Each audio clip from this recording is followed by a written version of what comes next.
The radio was still playing when the world found out. Somewhere in a warm kitchen in Ohio, a woman poured coffee while a familiar baritone drifted from an old clock radio, crooning about mistletoe and snow. In a department store in Chicago, that same voice hummed over the loudspeakers as shoppers hunted for last-minute gifts, their arms full of wrapped boxes, their breath fogging the cold glass of storefront windows. In 1,000 American living rooms that Christmas morning in 1995, a familiar Christmas album turned quietly on repeat, a soundtrack so woven into the holiday itself that no one thought to ask whether the man singing it was still alive. He wasn't. Not anymore. He had died in the early hours of that Christmas morning, in his home in Beverly Hills, with the same unhurried calm that had defined every performance of his life. There was no dramatic collapse on a stage, no headline-grabbing scandal, no chaos of any kind. He simply stopped breathing quietly, the way a song fades rather than ends abruptly. He was 78 years old. Lung cancer and emphysema had done what 4 decades of hard living, harder loss, and a public image built entirely on effortlessness could not. They had finally caught up with him. The irony was almost too perfect for fiction. The man whose voice had become the very sound of the holiday season, smooth, warm, endlessly reassuring, had left the world on the one day his songs would be echoing through every home at once. Millions of people spent that particular morning listening to a man who was already gone tell them, in that same relaxed and knowing tone, that everybody loves somebody sometime. None of them knew that the somebody he had loved most in the world had been gone for 8 long years already, and that in every way that truly mattered, he had died the moment his son's plane vanished into a mountainside back in 1987. This is the story of that difference between the death that made headlines and the quieter death that broke a man's heart nearly a decade before his body finally agreed to follow. It is the story of a boy from a steel town who could not speak a word of English until he was 5 years old, and who spent the rest of his life turning silence into art, distance into charm, and grief into the smoothest, warmest baritone America had ever heard. It is not only the story of a career. It is a story of how grief, emotional distance, and unbroken silence shaped an entire life, hidden just beneath the surface of an image the whole world thought it knew. To understand a man who would one day stand under a spotlight in Las Vegas with a cigarette loose between 2 fingers and a highball glass close at hand, appear into the world as though nothing could ever trouble him, you have to go back much further, to a small, soot-covered steel town on the banks of the Ohio River, where none of that ease existed yet, and where none of it would have made any sense at all. He was born Dino Paul Crocetti on June 7, 1917, in Steubenville, Ohio, in a modest house that smelled of garlic, coal smoke, and the sharp, familiar tang of alcohol used in his father's barber shop. His father, Gaetano, had come from a small town in the Abruzzo region of Italy, and had built a quiet, working life with nothing more than a razor, a leather strop, and steady, patient hands. His mother, Angela, was a seamstress, her days spent bent low over fabric, her fingers moving with the same careful precision her son would one day bring to a microphone in front of thousands of people. Steubenville in the 1920s was not a gentle place for an immigrant family.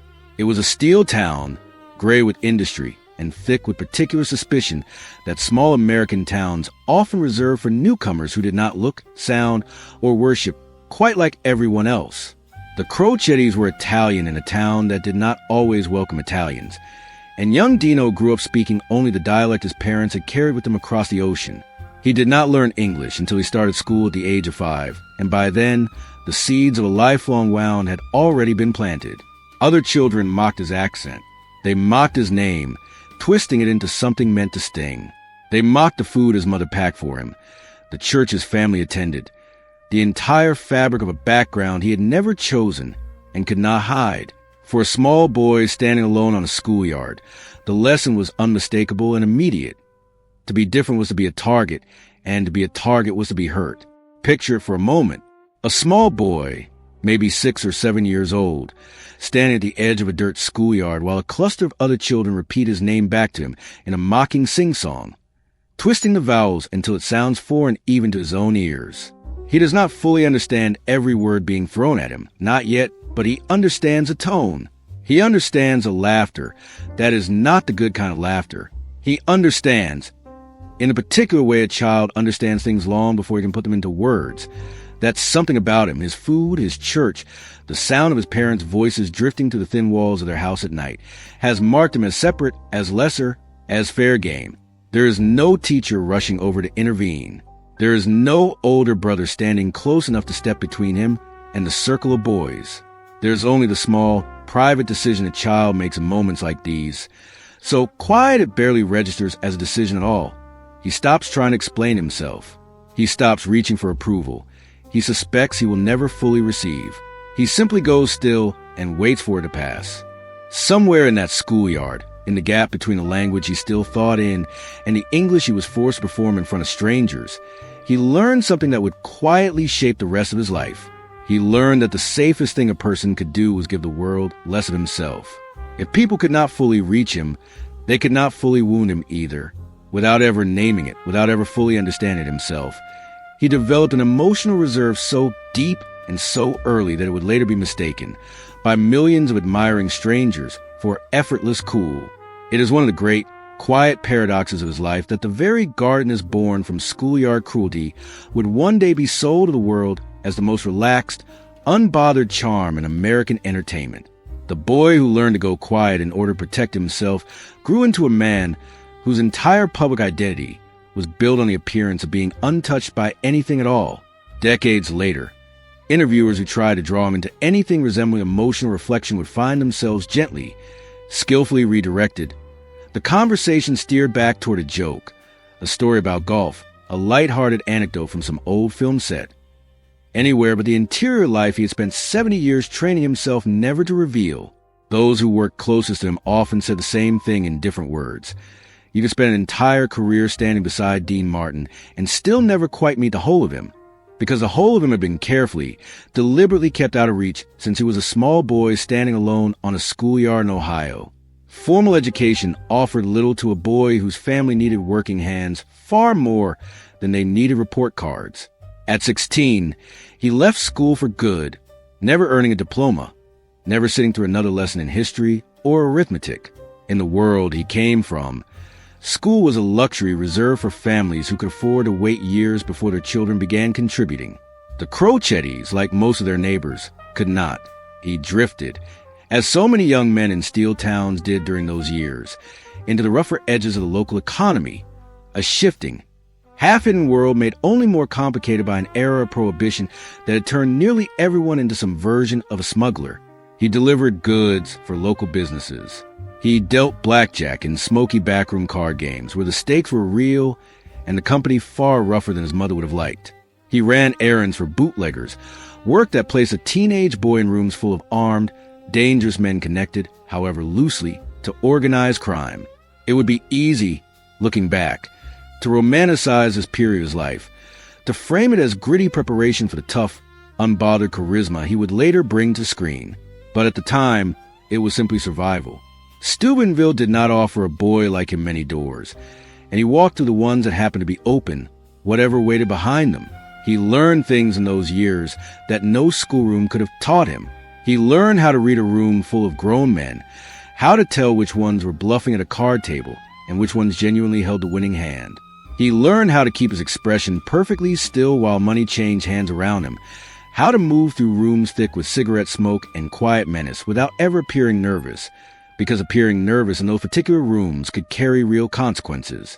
It was, in its own dangerous way, an early education in exactly the kind of composure he would later sell to millions of people from the stage. Except in those smoke-filled backrooms of Steubenville, that composure was not an act at all. It was simply what staying safe required. One of those doors led into the boxing ring.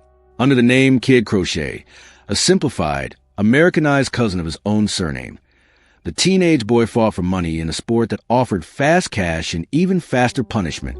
He earned about $12 a fight, a sum that could feel like a small fortune or a cruel insult depending entirely on how badly he had been hit that particular night.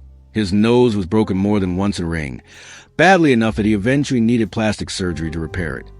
The first, though far from the last, chapter in a lifelong pattern of taking something damaged and quietly reshaping it into something the world could look at without flinching. Imagine the sound of that ring on a Friday night.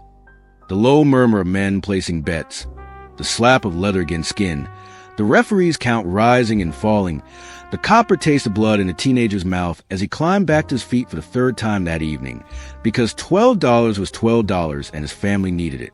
Boxing taught him something beyond pain. 2. It taught him how to carry himself in front of a crowd hungry for spectacle, how to perform under pressure with his body on full display, how to absorb a blow without letting his face reveal exactly how much it had cost him. But it was a young man's game built for short-term thinking, and he was smart enough, or perhaps simply tired enough of being struck, to understand it offered no real future.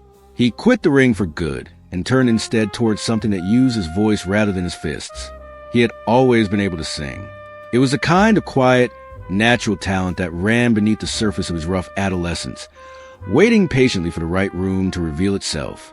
By around 14, he had already begun singing in local bars and clubs, testing out a voice that even then carried an unforced, natural warmth, a baritone that never needed a strain, because it never needed to prove anything. Where other young singers of the era pushed and postured, straining to fill a room with sheer volume, his instinct ran in the opposite direction entirely. He relaxed into the microphone. He let the words breathe, let silences sit exactly as long as they needed to. He sang the way a man might speak to someone he trusted completely, without urgency, without performing for the sake of performance. It was an unusual choice for a young man trying to get noticed in the noisy, competitive nightclubs of that era, but it worked precisely because it sounded like nothing else in the room. People leaned in to hear him, rather than needing to shout in order to be heard at all. This, too, traced directly back to Steubenville, back to a boy who had learned early that holding something back could be more powerful than giving everything away. On stage, that same defensive instinct transformed into pure magnetism. By 1940, he understood that a name mattered nearly as much as a voice in American entertainment, and his given name carried an ethnic specificity that many club owners and audiences of that period were not eager to embrace. So he did what so many performers from immigrant families did during that time. He Americanized himself completely, trading his birth name for something smoother, something friendlier to a marquee. He became Dean Martin. It was, in its own quiet way, another layer added to the wall a lonely schoolyard had first taught him to build. Another small erasure in service of self-protection. He began performing professionally with a touring band, singing in the smoky, boozy haze of nightclubs up and down the East Coast, sharpening the relaxed delivery that would one day become instantly recognizable, still years away from the kind of fame that would make his new name as familiar as any in the country. In 1941, he married a young woman named Betty, likely believing at the time that she was marrying an ambitious singer building a steady career, not realizing she was actually marrying the road itself. They would go on to have 4 children together. But a nightclub singer's life in the 1940s was a life spent almost entirely away from home. City after city, club after smoky club, late nights bleeding endlessly into later mornings. He was rarely there. The emotional distance that had once been a defense mechanism now became something painfully literal, and Betty was left largely alone to raise young children inside a marriage that existed mostly in absence. It was a lonely arrangement, and loneliness has a way of curdling into something far more destructive over time. Betty developed a serious struggle with alcohol, an aching, ironic echo of the loose, boozy stage persona her husband would later perform so convincingly while staying, in truth, almost entirely sober himself. Picture her alone in a small apartment with young children asleep down the hall, listening to the radio for any mention of her husband's name in some distant city, uncertain when exactly he might come home again, uncertain some nights whether he would come home at all. It is not difficult to understand how a young mother in that position might reach for something to dull the particular ache of being married to a man who was, in every practical sense, already gone most of the time, even while technically still her husband. Their family life slowly deteriorated under the combined weight of his absence and her isolation, and though neither of them may have fully understood at the time, they were living out the very first version of a pattern that would recur throughout his life. Build a family, disappear into work, and watch quietly as the family suffers for it. It is a pattern common enough among entertainers of that era, when the road demanded everything and gave almost nothing back to the people waiting at home. But it landed with particular weight on a man whose own defining wound had been an early lesson in emotional distance. He had learned as a child to protect himself by giving less. Now, Without quite meaning to, he was teaching that same lesson to a young family who had done nothing to deserve it. His career during these years remained steady but unremarkable. A talented nightclub singer among countless other talented nightclub singers, respected without yet being essential. Nothing about the years immediately following suggested that he was on the verge of becoming one of the most famous entertainers in the entire country. And then, in 1946, everything changed almost by accident in a nightclub in Atlantic City. Their meeting has become one of the most mythologized encounters in the history of American show business. And for good reason. A smooth, unbothered baritone and a manic, rubber-faced young comic 17 years, his junior should not, by any reasonable logic, have worked as a pairing. They were, on paper, complete opposites. One composed and unhurried, the other frantic and hungry, bouncing off walls both literal and figurative in his desperate need for approval. But something clicked the very first time they stepped onto a stage together, almost entirely without planning. Their first joint performance was less a rehearsed act than a controlled explosion of chaos.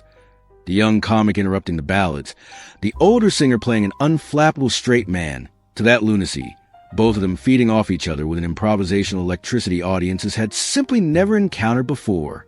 It didn't feel rehearsed, because it wasn't. It felt like watching two friends who happened to be genuinely, helplessly funny together, which, in that particular moment, is exactly what it was. Word spread quickly. Within months, the duo went from a novelty booking to the hottest act in the entire country, and soon after, one of the hottest acts anywhere English was spoken. They conquered nightclubs from coast to coast. Lines stretched around city blocks in the freezing cold, just for a chance at a table close to stage. Club owners who had once haggled over their fee now begged for return engagements, offering whatever it took to book the two of them for another week, another month, another season. They dominated the radio airwaves, their voices as recognizable to American households as the sound of their own front door. They became a fixture of early television, most famously through beloved weekly variety show, where their live, unpredictable chemistry translated perfectly to the still young medium, a medium that rewarded exactly the kind of loose, unrehearsed energy the two of them had already perfected in smoky nightclubs years earlier.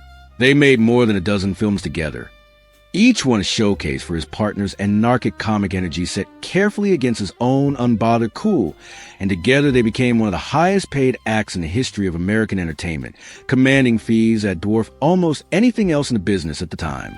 It is worth pausing here to consider just how strange this ascent must have felt from the inside.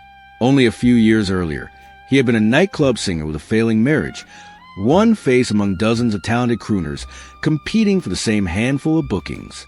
Now he cannot walk down a street in any major American city without being recognized, without crowds gathering, without the particular disorientation of sudden, overwhelming fame arriving all at once after a decade of grinding obscurity.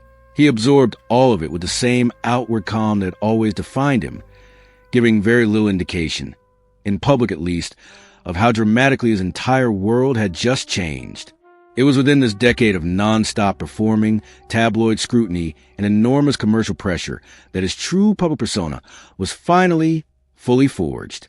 Audiences fell in love with the image of a man who seemed to float effortlessly above it all.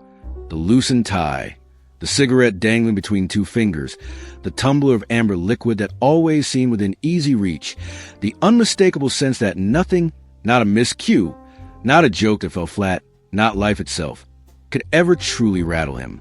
It was an act of tremendous discipline disguised, quite brilliantly, as an act of no discipline whatsoever, and it would come to define him for the remainder of his career.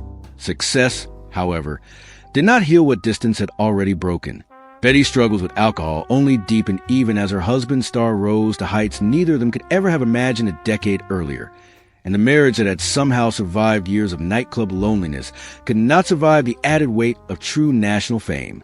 They divorced, quietly closing a chapter that had produced 4 children and years of hidden suffering behind a very public, very charming smile.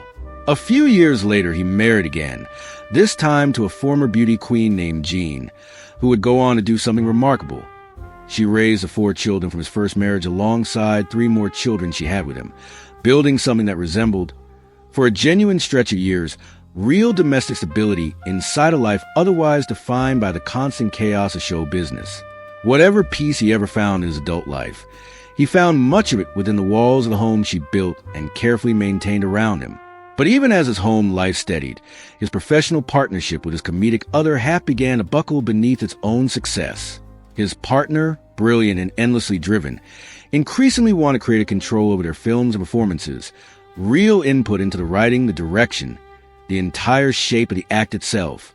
He, by contrast, had never wanted to run the show. He wanted to perform, collect his check, and go home to his family. And he grew steadily more tired of feeling like a supporting player inside an act that carried both their names equally. The tension simmered for years before it finally broke in 1956. We ended the most successful comedy partnership in American entertainment history, with only a small handful of blunt, unadorned words, a brutally economical sentence for a 10-year partnership that had made them both legends. It was a kind of raw honesty he rarely allowed himself to show in public, and it came at a heavy cost. Nearly 20 years of complete silence between the two men who had once seemed inseparable. Hollywood, never sentimental about its former stars, wrote off his solo prospects almost immediately. His first film without his old partner flopped, and the conventional wisdom around town solidified quickly and cruelly. He had simply been the straight man, the set-up act, the fellow who made someone else's chaos work. Without that chaos beside him, the thinking went he was nothing, just another aging nightclub crooner whose moment had already passed him by. He refused, quietly but firmly, to accept that verdict. Rather than trying to recreate his old comedic persona, he took a genuine risk, accepting a serious dramatic role opposite two of the era's most respected actors in a film that asked him to abandon the loose, laughing charm audiences had always associated with him and instead dig into something heavier, something far more human. It worked spectacularly. Critics who had dismissed him as merely a former straight man were forced to acknowledge real craft beneath the effortless surface, and the very same restraint that had once made him seem detached in comedy suddenly translated into genuine gravity on the dramatic screen.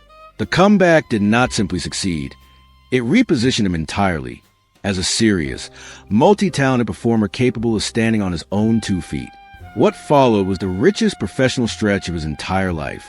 He became one of the era's most reliable box office draws, appearing across a run of successful films that showcased both his dramatic range and his effortless natural charisma.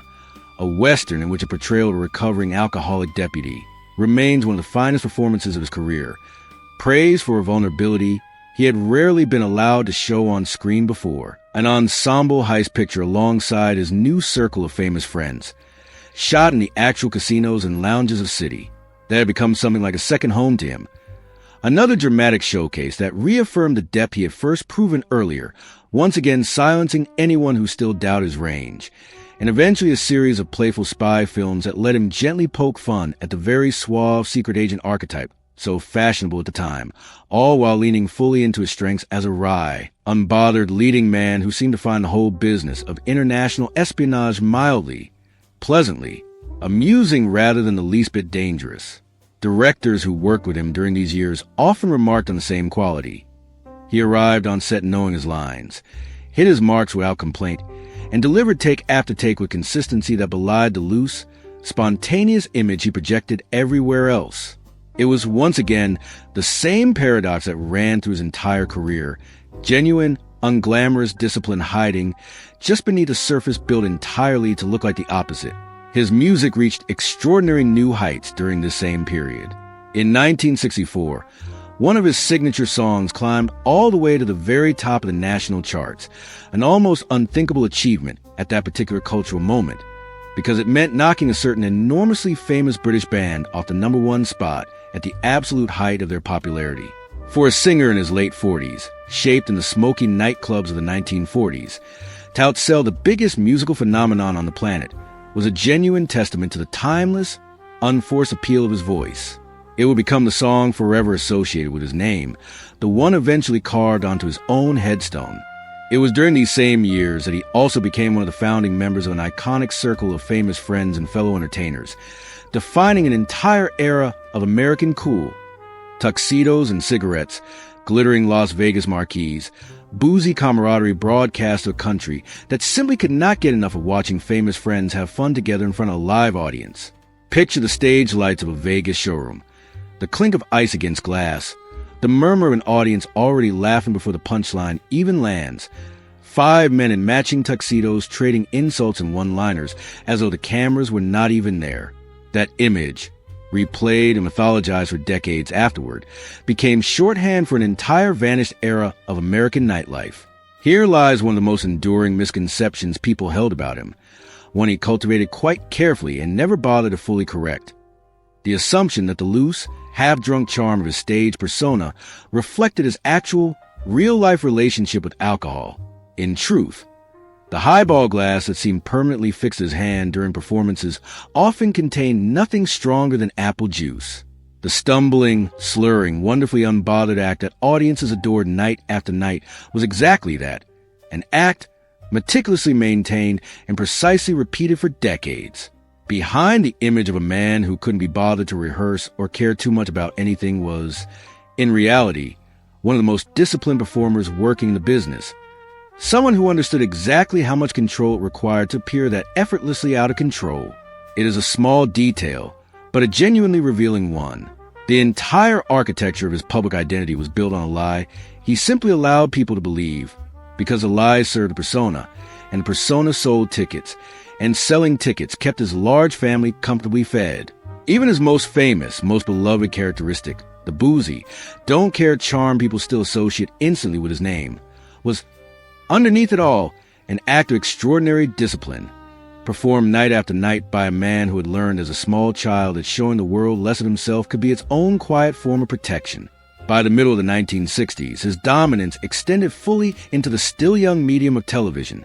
His own weekly variety show premiered in 1965 and would go on to run for 9 full seasons, drawing over 40 million viewers a week at its absolute peak.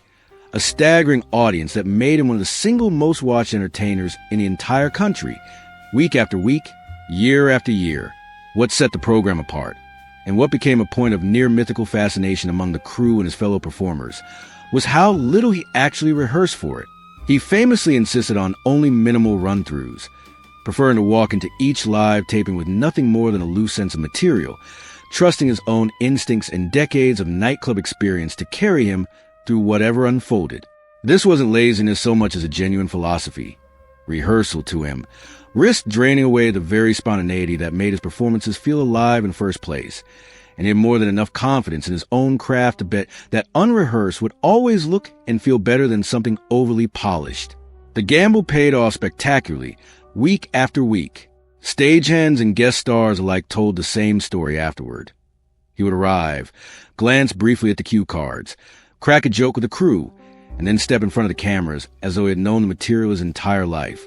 Because in a sense he had. Decades of nightclubs had already taught him everything rehearsal was supposed to teach. For all the glitz of Las Vegas marquees and mythology surrounding his late-night carousing with famous friends, the private man was, by most accounts who actually knew him, a genuine homebody. He maintained a strict personal rule throughout much of his career. When he wasn't working, he was home for dinner. Not fashionably late, not off somewhere at a glamorous party being photographed with a starlet on his arm. Home, at the table, with his family, night after night. It was a small, quiet insistence that ran directly against everything his famous public image suggested about him, and it reveals something important about the man hiding underneath the persona. He never much loved the endless Hollywood party circuit, the way some of his closest friends clearly did. He tolerated it when professionally necessary, performed within it when required, but his actual, private preference always ran toward quieter evenings, dinner with his family, an old Western play on the television, an early night sleep. The performer who seemed born for the spotlight spent much of his real private life quietly trying to get away from it entirely. The years that followed brought him tremendous professional triumph, but they also brought a long, painful string of personal losses that he, true to form, carried mostly in complete silence. He lost his mother, the seamstress whose careful hands had first shown him what quiet, patient labor looked like. He lost his father, the barber whose steady hands had first shaped his own understanding of quiet, careful, disciplined work, and whose own quiet, undemonstrative nature He may well have inherited more directly than either of them ever discussed. He lost his older brother as well, another family thread quietly cut in a life that was slowly, steadily losing every person who had known him before he ever became a famous entertainer at all. Every person. In other words, who had known Dino Crocetti rather than Dean Martin, who remembered the boy from Steubenville rather than only the man on the marquee.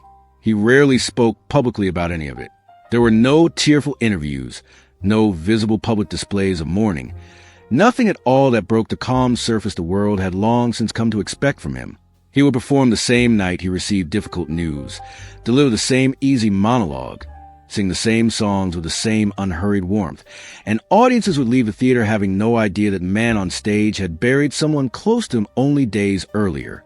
Those closest to him understood that he processed grief exactly the way he processed everything else in his life, internally, wordlessly, behind a closed door that even his own family sometimes struggled to open. It was the very same emotional architecture built decades earlier in the Steubenville schoolyard. Hold it in. Let nothing show. Protect yourself by giving less of yourself away. It had served him extraordinarily well as a defense mechanism for most of his life, allowing him to function, to perform, to provide for an enormous family even while quietly absorbing loss after loss. It would serve him far less well when the losses eventually became unbearable, when the well of composure he had drawn from for half a century finally ran too shallow to cover what remained. Even a man famous the world over for his calm stability was not entirely immune to turbulence in his own personal life. In the early 1970s, he began an affair with a much younger woman, and the relationship eventually led to his divorce from Jean, the woman who had raised 7 children under his roof and provided the domestic steadiness that had anchored his professional chaos for more than 2 decades. It was a strange and painful irony that the same man who insisted on being home for dinner every night for 30 years would be the one to walk away from the very household that insistence had helped build. Those close to the family found it difficult to reconcile the two versions of him. The devoted, routine-bound father who never missed a meal at his own table, and the middle-aged man suddenly chasing something else entirely, something younger, something that looked, from the outside, uncomfortably like an attempt to outrun the passage of time itself. He married again, but the new union lacked whatever deep foundation had made his previous marriage endure for so long. It lasted less than 3 years before quietly ending in divorce, a brief and somewhat uncharacteristic chapter inside a life otherwise defined by long, if imperfect, commitments.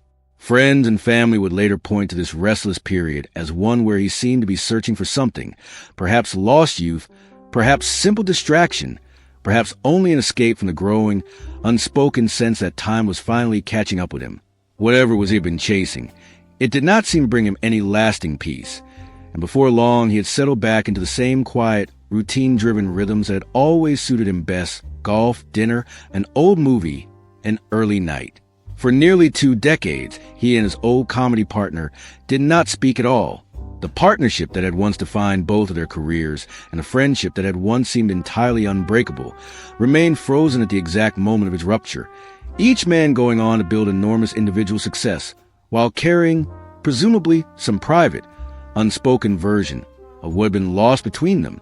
It took their mutual friend, a fellow entertainer known for his showmanship and his loyalty, to finally engineer a reunion.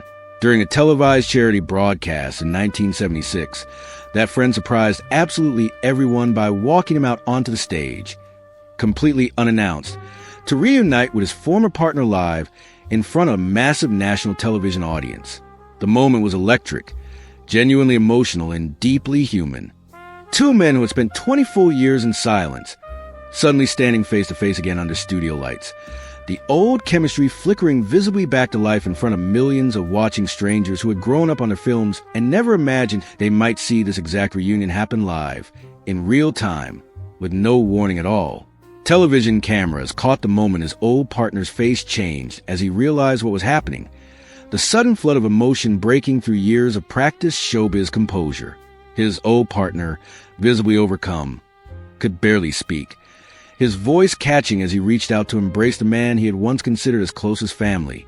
He, more restrained as always, offered the kind of easy warmth that suggested the old wound, whatever exactly it had been, was at least partially healed at last, even if he would never fully put words to what those 20 years of silence had actually cost either of them.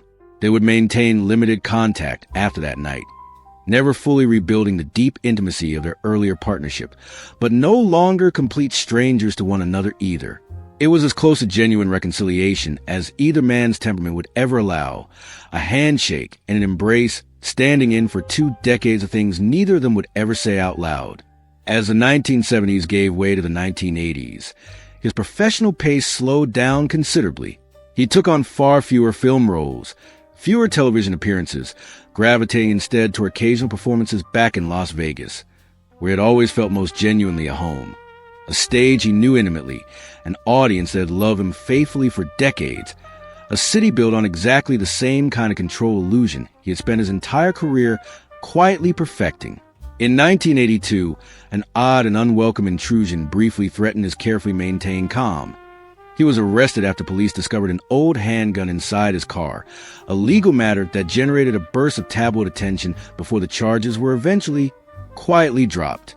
It was a minor episode in the grand arc of his life, notable mainly because it was one of the few moments his private affairs briefly became public spectacle at all. Otherwise, retirement suited him well. He played golf regularly, one of the few activities that seemed to bring him genuine, uncomplicated pleasure in his later years, walking the fairways slowly in the California sun, trading jokes with old friends who asked for nothing more from him than his company. He ate at his favorite Italian restaurants with the same steady regularity he had once insisted on for family dinners, a man of routine finding real comfort in familiar rituals, the same corner booth, the same order, the same warm greeting from a waiter who had known him for 20 years. He watched old Western movies at home, often alone, drawn to their simple moral clarity. Clear heroes, clear villains, clean endings, everything his own emotional life had rarely managed to offer him. By most accounts, it was a genuinely peaceful stretch of years. A famous man finally allowed at last to simply be a private one. Then, in the spring of 1987, that peace shattered completely and irreversibly. His son from his second marriage, a former teen idol, an accomplished tennis player, and an Air National Guard pilot who had built an identity partly in his father's enormous shadow and partly entirely his own, was piloting a military jet on a training mission when it disappeared, crashing somewhere in the mountains during poor weather conditions. What followed was 5 agonizing days of unbearable uncertainty, a stretch of time which the family did not know whether his son was alive, injured, stranded somewhere, or already gone. Search teams combed the mountainside for any sign of wreckage. Helicopters swept low over ridgelines shrouded in cloud. News cameras gathered outside the family's homes, waiting, their satellite trucks humming quietly on the curb day and night. And the man who had spent his entire life and his entire career projecting effortless calm in the face of absolutely anything was forced, for the very first time, to sit with the one kind of suffering that calm simply cannot touch. The not knowing, the endless waiting, the terrible arithmetic of hope shrinking hour by agonizing hour. Try to imagine those 5 days as he must have lived them, hour by impossible hour. The phone that never stopped, almost ringing. The volunteers and reporters and well-wishers gathered outside a gate he could not bring himself to walk through. The instinct, so deeply trained into him across 7 decades, to simply go quiet and wait for the storm to pass. Except this time there was no stage to retreat to, no persona thick enough to absorb a wound this large. Friends who visited during those days would later describe a man who barely spoke at all, who sat by a window for long stretches without moving, who seemed, for the first time in living memory, entirely unable to perform even the smallest version of composure for people around him. The mask that had taken a lifetime to perfect simply had nowhere left to go. On the 5th day, the wreckage was finally found on a remote stretch of mountainside, scattered among rock and pine after the fog that had grounded search efforts for so long finally lifted enough for spotter planes to do their work. His son was dead at 35 years old. Those who knew him in the years that followed all agree on one central thing. He was never truly the same man again. Something inside him that had somehow survived a rough childhood, a broken first marriage, a broken partnership with his old comedy partner, the deaths of both his parents, his brother, and every other loss that had come before it. Something inside him simply did not survive this particular one. He withdrew steadily and completely. Public appearances grew rarer and rarer. The easy charm that carried him through 5 full decades' performance began to feel, to those closest to him, like a mask worn increasingly out of pure habit rather than any genuine feeling underneath it. It was being worn at all anymore. Family members would later describe a man who had quietly folded in on himself, who had used up whatever reserve of resilience he had left inside him, who moved through his final years less like the vibrant entertainer America fondly remembered and more like a man simply, patiently waiting. This is the true death that the deepest version of this story insists upon. Not the one that made headlines on a particular Christmas morning years later, but the quieter one that happened privately, somewhere in the terrible days after they finally found the wreckage in those mountains in 1987. His body would simply take 8 more years to catch up to what his heart had already silently accepted. There is a particular kind of grief that never resolves into anything as clean as acceptance, and by every account, this was that kind. A parent who outlives a child does not simply mourn and move forward the way grief is so often depicted in films and easy stories. The loss sits instead as a permanent, low hum beneath everything else, a background note that never quite fades no matter how many years pass or how many old routines are resumed. He kept playing golf. He kept eating at the same restaurants. He kept watching the same westerns on the same television in the same quiet house. From the outside, it might have looked like a man simply continuing his comfortable retirement. From the inside, according to those who knew him best, it looked like a man going through the motions of a life he no longer felt fully present inside, performing his own routines the way he had once performed on stage. Except now there was no audience left to convince, and no persona left worth maintaining for its own sake. His old friend, ever loyal, tried one last time to pull him back into the world. In 1988, that friend organized a reunion tour, bringing together old friends and familiar faces for a run of performances meant to recapture some of the old magic for an entirely new generation of audiences. Ticket demand was enormous. Arenas sold out within hours. For a brief moment, it looked as though the old alchemy might still be there, waiting to be summoned one more time. 3 familiar voices sharing a single stage the way they had decades earlier. It did not work, not for him. Audiences who came expecting the same effortless, unbothered performer, they remembered instead found a man who seemed distant even under the lights, who moved to the old songs and the old jokes with something missing at the center of them, some spark that had once made the effortlessness feel real rather than merely rehearsed. He left the tour after only a small handful of performances, unable or simply unwilling to summon the energy the old act required. The grief still far too present, the sheer effort pretending too exhausting to sustain even one more night. There would be no dramatic announcement, no farewell speech explaining why he was stepping away, true to the pattern of his entire life. He simply left, quietly, the way he had left school, left boxing, left partnerships and marriages before, a door closing without a slam, without an argument, without anyone quite able to point to the exact moment it happened. He would never again meaningfully return to public performance. The stage that had been his true home for well over 50 years had become a place he simply could not occupy any longer. In 1993, doctors diagnosed him with lung cancer, the cumulative cost of a lifetime of cigarettes finally presenting its long overdue bill. Given the option of aggressive treatment, surgery, chemotherapy, the full arsenal of modern medicine, he declined nearly all of it. He chose instead to pursue only palliative care, treatment aimed purely at comfort rather than any attempt at a cure. It was, in its own quiet way, entirely consistent with everything about how he had always lived. He had never been a man who fought loudly for anything, who staged dramatic public battles, who wanted the spectacle of a visible struggle. Facing his own mortality directly, he chose the very same restraint that had defined both his stagecraft and his private grief alike. No fanfare, no public crusade, just a quiet, private acceptance of what was clearly and steadily coming. He spent his final months quietly at home, surrounded by the family that had, in various configurations over the decades, loved him across nearly 8 full decades of life.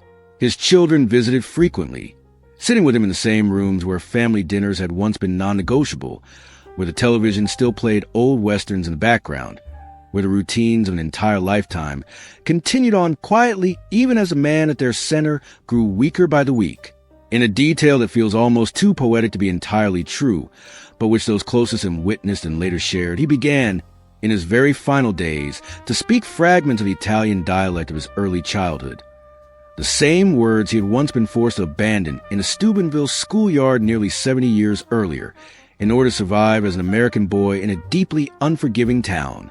It was as though, right at the very end, the wall he built brick by brick since the age of 5 finally came down at last, and underneath it was still the same small boy who had once known no other language at all, quietly reaching back for the words that had first been his, long before anyone in the world had ever heard his famous stage name. He died in the early hours of Christmas morning 1995 at his home in Beverly Hills at the age of 78. The official cause was acute respiratory failure, the final consequence of the lung cancer and emphysema that had been quietly killing him for years. There was no hospital room full of machines, no final dramatic scene of the kind Hollywood might have written for him. There was only a quiet house on a quiet street, the same house where family dinners had once been sacred and unbreakable, and a man finally allowed to simply stop. His funeral was small and private, held in Beverly Hills, attended only by the people who had genuinely known him beneath the persona. His family, his closest friends, and the 2 men who had shaped so much of his professional life.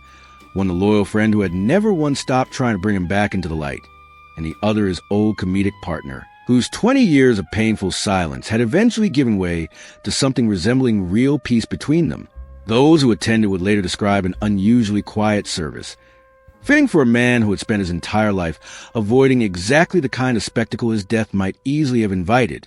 There were no cameras allowed inside, no press conference afterward, nothing beyond the simple, private grief of people who had actually known him rather than merely watched him from a theater seat or a living room couch. He was buried in Los Angeles, in the same quiet corner of the city where so many of Hollywood's own legends now rest, his grave modest by the standards of fame that surrounded it, exactly as he likely would have wanted it. On his headstone, they carved the words that had defined his single greatest musical triumph, the very song that had once knocked the biggest band in the world off the top of the charts, the simple sentiment that had made millions of complete strangers feel, for just 3 minutes at a time, a little less alone in the world. It is a beautiful epitaph, and in its own way, a genuinely devastating one, when you consider the man resting beneath it. A man who spent his entire life making others feel comforted, cared for, and loved, while carefully, permanently keeping his own deepest wounds completely out of view from everyone around him. Examined closely, his life reveals a pattern almost too consistent to be pure coincidence, a long series of careful, quiet departures. He left school at 16. He left boxing before it could break him any further. He left his first marriage when it finally collapsed under the accumulated weight of his own absence. He ended his most famous professional partnership in only 3 blunt, unadorned sentences. He left his 3rd marriage within a mere 3 years.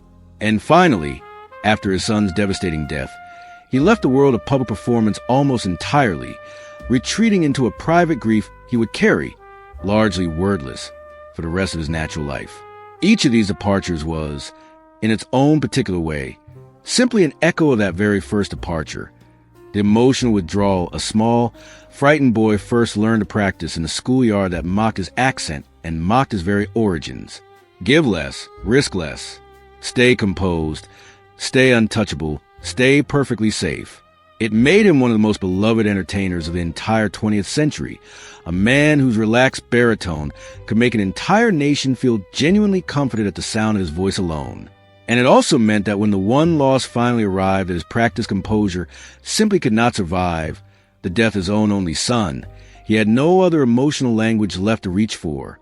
He had spent an entire lifetime perfecting the art of appearing unbothered, and when he was finally and profoundly bothered beyond all measure, the world had no real way of knowing it, because he had quietly trained it across 50 patient years, never looked too closely beneath the surface. That may be the truest measure of both his genius and his tragedy, held together at once. He built an entire career and an entire beloved persona out of the very thing that was slowly, silently breaking him from the inside. He turned a frightened child's survival strategy into one of the most enduring images in all of American entertainment history. The man who never seemed to worry, who never seemed to strain, who never seemed to need anyone else at all, because he had, quite early in his life, decided that he simply could not afford to. He gave the world an entire ocean of warmth drawn from a well he kept carefully, permanently guarded, and when that well finally ran dry in a hospital hallway in 1987, while a search party combed a distant mountainside for his missing son, almost nobody outside his immediate family fully understood what had actually happened to him. The show, as it always had for 50 years, went on without any visible interruption at all. It simply, quietly, was not really him anymore. He is remembered today as one of the truly defining entertainers of 20th century America, the effortless voice at the center of a legendary circle of famous friends, the man who could act, sing, and make an entire audience laugh with equal, understated skill, the crooner whose Christmas album still plays faithfully in homes across the country every single December, including the very home where he eventually died. But the fuller story, the one truly worth telling, is not simply the story of a talented boy from a small steel town who became a beloved star. It is a story of how grief, learned painfully early and then practiced quietly for an entire lifetime, can be transformed into an art so seamless that audiences mistake it for effortless ease. It is the story of a man whose single greatest gift of the world was making millions of complete strangers feel less alone, even as he himself grew steadily more alone with each passing decade. Each quiet departure, each private loss he refused ever speak aloud. His legacy, in the very end, is not simply that a charming entertainer who happened to possess a beautiful voice and impeccable comic timing.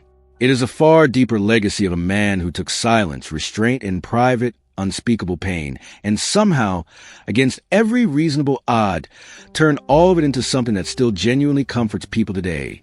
People who never knew his real childhood name, who never knew about that schoolyard back in Steubenville, who never knew the glass in his hand was usually nothing stronger than apple juice, and who never knew that the very man singing so warmly about everybody loving somebody sometime had, in his own real life, lost the one person he loved most in this world, and had never truly found his way back from it. Think, for a moment, about what it actually means to spend an entire lifetime giving strangers exactly what they need to hear, in exactly the tone that makes them feel less alone, while never once allowing those same strangers close enough to return the favor. Think about what discipline that requires, night after night, decade after decade. The discipline to walk on stage the evening after a devastating diagnosis and sound, to every single person in that room, like a man without a single worry in the world. That was never simply talent. It was armor, built one careful brick at a time by a small boy in a schoolyard who had learned, long before he understood what he was learning, that safety meant giving less of himself away. He turned that armor into artistry, so complete that generations of listeners never once suspected it was armor at all. They only heard the warmth. They never felt the cold underneath it. And perhaps that, more than any chart position or box office record, was his single greatest achievement. He died on a Christmas morning, with his own voice still playing in a million homes he would never get to see again. It is perhaps the most fitting ending a man exactly like him could ever have written for himself, still comforting others in that very moment, still quietly holding the room, still keeping the deepest truth of himself just barely out of reach, right up until the very end. Everybody loves somebody sometime. He proved it night after night for more than 50 years. What the world took so much longer to truly understand was just how much it cost him, privately, to make it all look so effortlessly, impossibly easy.